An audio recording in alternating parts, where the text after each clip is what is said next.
Chapter 7: The Blood on the Tracks. The sulfur fog didn't just obscure the oncoming PDF convoy, it choked out the sound, swallowing the deep, rhythmic thrum of their heavy diesel engines until the multi-wheeled armored transports were almost on top of the outer ravine. Inside the crude scrap tent that served as the Level 2 headquarters, the atmosphere was thick with tension.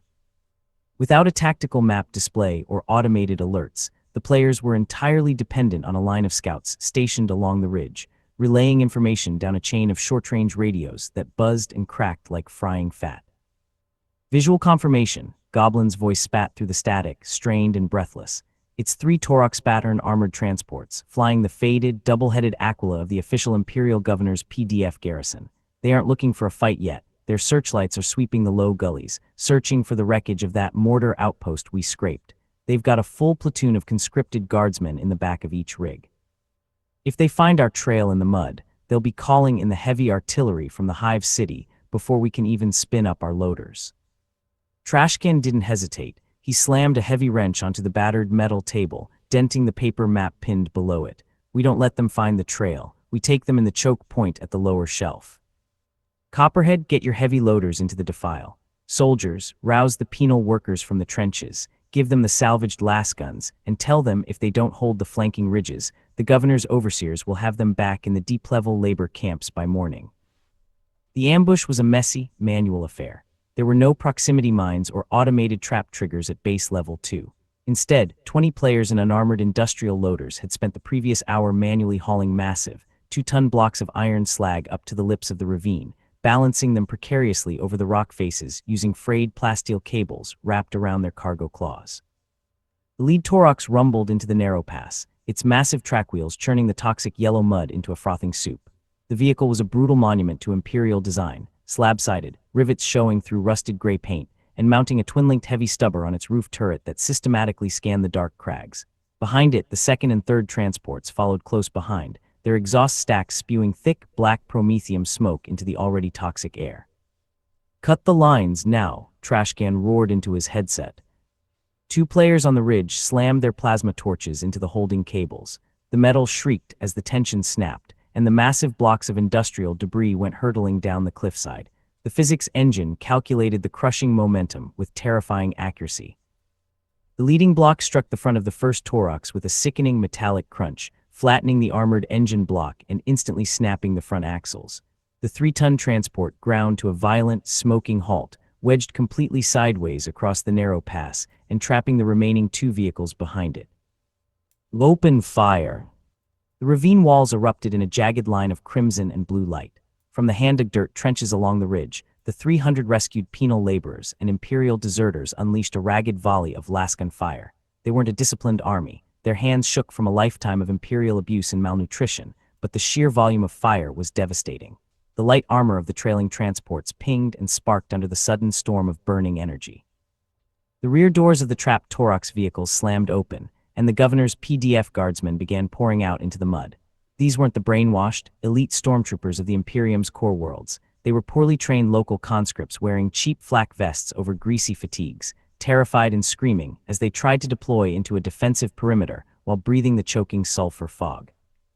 "Vanguard, advance, keep the pressure on their flanks," Copperhead screamed over the local chat, slamming his modified loader into forward gear.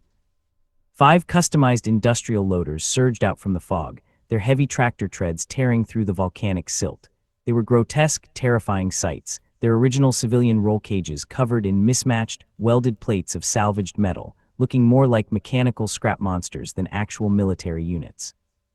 A squad of PDF guardsmen tried to rally behind the wheel wells of the second transport, bringing a heavy stubber tripod to bear on the approaching players. Before they could lock the ammunition belt into the feeding tray, Goblin fired from the high ridge. His long rifle cracked, the high-velocity round punching clean through the gunner's flak helmet and sending his body tumbling into the yellow mud. The remaining guardsmen panicked as Copperhead's loader smashed into their cover. The industrial plasma blade welded to his right arm shrieked, drawing so much raw power from the loader's engine that the cockpit lights flickered into near darkness. He swung the massive tool in a wide, horizontal arc.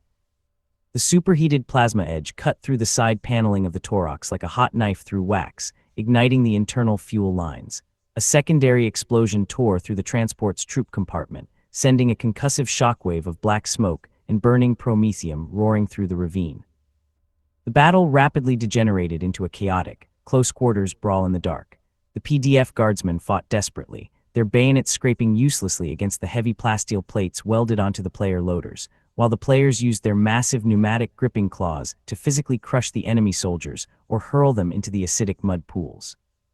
The rescued penal workers on the ridges cheered at the sight, their early terror turning into a fierce, vengeful rage as they pinned down the surviving officer details with concentrated Law's fire. Within 15 minutes, the firefight was over. The ravine was dead silent, save for the crackle of burning promethium and the low, heavy wheezing of the players' overworked loader engines. All three Imperial transports were ruined, smoking husks wedged tightly between the volcanic rocks.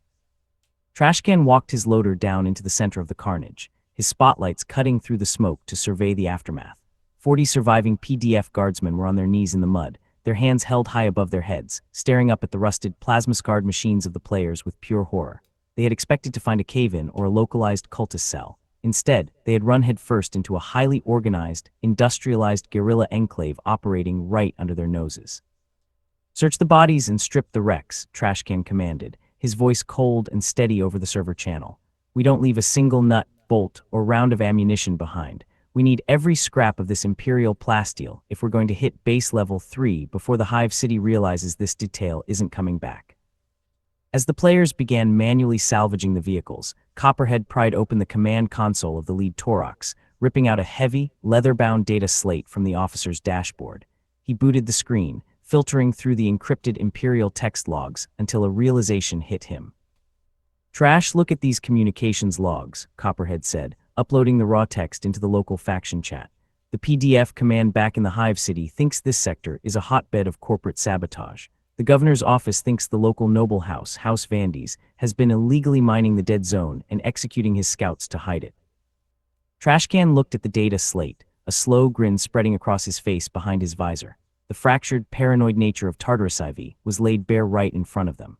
The official planetary government didn't know the players existed, because the governor held so little actual power and distrusted the noble houses and corporate cartels entirely, he would automatically blame them for the disappearance of his convoy. The players had just struck a blow against the official Imperial forces, but the political rot of the world was going to completely mask their presence, turning the governor's paranoia against his own local rivals.